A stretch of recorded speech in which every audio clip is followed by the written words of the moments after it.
Look for SNEME brand. Mirror glass replacement tool. Rear holder. Press deeply on one side of the mirror glass to reveal a gap on the other side. Use the replacement tool to pry off the mirror glass at the gap. Unplug the heating cable.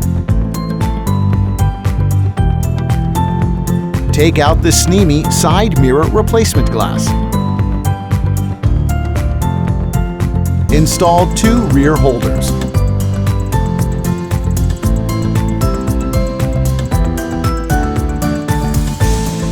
Plug in the heating cable.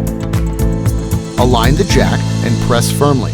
When you hear a click sound, the installation is complete.